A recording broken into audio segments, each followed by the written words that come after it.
And welcome back to Bern. And of course, we're continuing to speak to the ambassadors about this collaboration between South Africa and Switzerland. You heard earlier on from South Africa's ambassador to Switzerland, His Excellency Silo Moloto. And I'm joined now by Ambassador Phillip Stalder, who is, of course, Assistant State Secretary, Sub-Saharan Africa. Thanks so much for coming through. Thank you for having me. Well, it's a beautiful city, and thanks for hosting us here. But of course, we're here on really important business, looking at collaboration in the field of science and innovation between South Africa and Switzerland. From your perspective, why is this important? First of all, welcome. With you, I think summer has arrived to Switzerland. We indeed enjoy a nice summer day in Switzerland. Science and technology, it's one of the priorities of our Africa strategy, which the Swiss government adopted at the end of last year.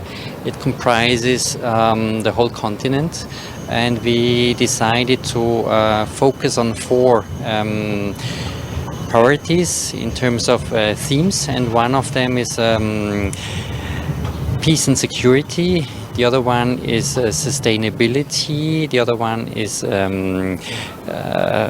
competitiveness, and then good governance and human rights. So science and technology, you can put a bit to all the four subjects, but mostly I would say the competitiveness of our business, of our economy.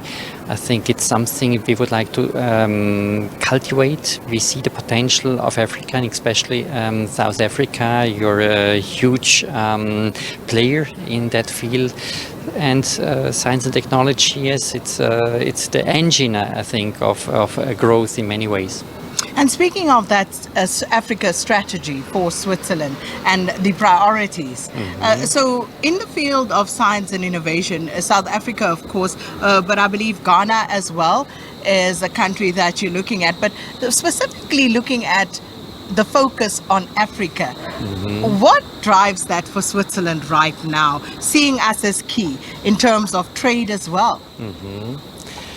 If we look at trade figures these days, we have to admit it's still quite low, in the range of 2-3% of our trade volume globally. But we see the potential, and I think that's the important message. We see how Africa develops in terms of importance, geopolitical importance. We see innovative solutions being developed in Africa. When I was the Swiss ambassador to Accra, I was amazed about the mobile money solutions I saw in Ghana, but also in South Africa, in Kenya, and in other countries. So, yeah, we also want to learn from you. Maybe that's also a message. It's not a one-way street, but you have something to offer for us, and we hopefully can be an interesting economic partner for you.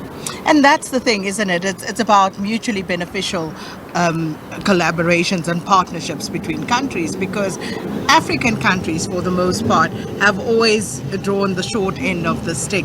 So when we talk about the collaboration now, the partnerships between institutions of higher learning and science and innovation, something like intellectual property rights, for example, how important is it for Switzerland to ensure that these deals are mutually beneficial in the end and that both countries benefit equally? I think that's crucial, yeah.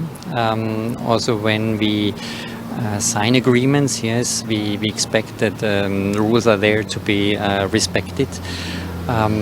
We also have a bit this DNA of finding good compromises. And so, yes, when we can create win-win situations in the field of science and technology, in the area of business, I think at the end of the day, yes, it's beneficial for both. Switzerland among South Africa's top 10 foreign investors. Are you looking at investing more in South Africa? And if so, are there any specific fields that you are targeting? Yeah. Honestly speaking, I'm not the Swiss ambassador to South Africa. My colleague could respond to that question, but I think it's the key areas where we are strong, and where are we strong in pharmaceutical products, in precision instruments, in banking and finance, then also environmental technologies. Switzerland is one of the leading hubs when it comes to science and technology. I think for many years we are rated as the most innovative country in the world. I think per capita we produce the highest number of Nobel Prize laureates, and I think that speaks for itself. It does, and of course we'd like to join those ranks. But it's been absolutely fabulous. As you say, we brought summer to Switzerland while it's snowing back home in South really? Africa. Yes, and issues of climate change obviously also top of mind. You look at issues of engineering. So science and technology all around us, and of course looking forward to so much more. And what has South Africa taught Switzerland? Your history, it's amazing, yes, how your former president Mandela brought all this change to South Africa. Right now you have a government of national unity. This resembles maybe a bit about our government, which is composed of a coalition government. You are a powerhouse in so many ways and areas. So then you have the beautiful wildlife. You have the tech industry. So it's amazing.